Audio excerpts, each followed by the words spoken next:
Bonjour et bienvenue. Aujourd'hui, on plonge au cœur d'une des expériences sociales les plus incroyables du XVIIe siècle, le programme des filles du roi. C'était, on peut le dire, une tentative assez radicale pour peupler un monde nouveau. Tout part de cette question qui est immense: comment est-ce qu'on bâtit une nation à partir de zéro? Au milieu des années 1600, la France possédait un territoire gigantesque en Amérique du Nord, mais elle faisait face à un problème encore plus grand. Pour vraiment saisir l'ampleur de la crise, il suffit de jeter un œil aux chiffres. Et là, c'est assez frappant. En 1663, la Nouvelle-France comptait à peine 2500 colons. Pendant ce temps, juste à côté, les rivaux anglais, eux, étaient 70 000. Le déséquilibre était énorme.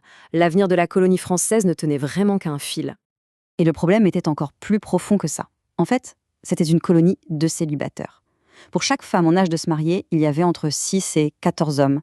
Sans famille, pas d'avenir possible, pas de croissance. La colonie risquait tout simplement de s'éteindre. Face à cette situation critique, le roi Louis XIV va lancer un plan très ambitieux, presque radical, pour essayer de sauver sa colonie. Ce plan, c'est les filles du roi. Il s'agissait de jeunes femmes dont le voyage et même la dot étaient financés par le roi lui-même. Leur mission était simple sur le papier, mais en réalité, elle était monumentale. Traverser l'Atlantique, trouver un mari et fonder une famille pour bâtir une nation. Mais qui étaient-elles au juste, ces femmes? Pour la plupart, c'étaient des orphelines. Elles venaient de tous les milieux sociaux, de la fille de notable à la simple paysanne. Certaines savaient lire, d'autres pas. Elles laissaient tout derrière elles, embarquant depuis les ports de Dieppe ou de La Rochelle pour un avenir complètement incertain. Au total, 764 femmes ont dit oui à cette offre royale. 764 destins qui allaient complètement changer le cours de l'histoire du continent. Pour bien comprendre ce qu'elles ont vécu, on va suivre le parcours de l'une d'entre elles. Oui, pour vraiment toucher du doigt leur réalité, rien de mieux que de s'attacher à une histoire personnelle, celle de Jeanne Levasseur. Alors voilà Jeanne, elle est orpheline de père et de mère. Elle a 36 ans, ce qui est un âge assez avancé pour l'époque. Et la voilà qui embarque pour un voyage de plus de 3 mois, direction un monde dont elle ne sait absolument rien. Et une fois sur place, la vitesse à laquelle sa vie bascule est juste stupéfiante. Elle quitte la France le 10 juin, elle arrive à Québec le 25 septembre. Moins d'un mois plus tard, le 24 octobre, elle est mariée. C'est un véritable tourbillon. Oui, en seulement 22 jours, elle est passée de nouvelle arrivante à épouse. On n'avait pas le temps pour de longues fréquentations. Il y avait une urgence, une nécessité immense de peupler cette colonie. Son mari, il s'appelle Barthélemy Tesson. On le lui présente comme un veuf. Sauf que son histoire est bien plus compliquée que ça. Et là, les archives nous laissent avec ce petit mystère. Tel n'est pas le cas. Alors, s'il n'est pas arrivé après la mort de sa 4e femme, quelle est donc la véritable histoire? Eh bien, la réalité est encore plus folle. Jeanne n'était pas sa 2e épouse, mais sa 5e. Barthélemy Tesson s'est marié 6 fois en tout. Ses 3 premières femmes ne sont jamais venues au Canada. La 4e est morte en France. Jeanne est donc la seule qu'il a épousée en Nouvelle-France avant de repartir et de se remarier une 6e fois en France. C'est incroyable. On a souvent cette image que les filles du roi ont toutes fondé des familles qui sont restées au Canada pour des générations. L'histoire de Jeanne, elle, nous montre qu'il y a eu une autre réalité.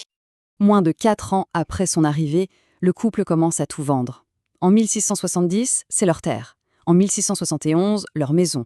Et puis, ils reprennent le bateau, mais dans l'autre sens, avec les fils que Barthélemy avait eus d'un mariage précédent.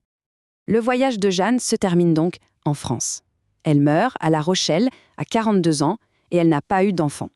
Son histoire personnelle, finalement, n'aura pas contribué directement au peuplement de la Nouvelle-France. Mais attention, l'histoire de Jeanne, c'est vraiment l'exception qui confirme la règle. Pour comprendre le véritable impact de ce programme, il faut prendre du recul et regarder la situation dans son ensemble. Une question intéressante posée dans les archives, c'est de savoir si les grandes familles déjà sur place, comme les Levasseur, ont elles aussi participé à ce programme de mariage. La réponse est directe, sans aucune ambiguïté. C'est non, aucun d'entre eux. Et la raison est toute simple, les ancêtres Levasseur étaient déjà arrivés et installés bien avant 1663. Ils étaient déjà mariés, ils avaient déjà beaucoup d'enfants. Le programme des filles du roi, lui, il était vraiment destiné aux colons qui étaient encore célibataires, pas à ceux qui avaient déjà une famille. Et c'est justement pour ça que l'héritage de toutes celles qui sont restées est si immense. Ce ne sont pas juste des pionnières, elles sont vraiment vues comme les mères fondatrices de toute une nation. Et c'est là qu'on mesure toute la portée du programme. L'histoire de Jeanne Levasseur, elle représente cette toute petite partie de femmes qui sont retournées en France. Mais l'immense majorité d'entre elles est restée, s'est mariée, a eu des enfants et a posé les fondations démographiques du Québec d'aujourd'hui. L'histoire de Jeanne nous rappelle que chaque parcours était unique, avec ses propres défis. Mais collectivement, le courage de ces 764 femmes a transformé une petite colonie au bord du gouffre en berceau de tout un peuple. La question qui reste, c'est combien de millions de personnes aujourd'hui, au Canada comme aux États-Unis, portent en elles une partie de l'héritage incroyable de ces femmes ?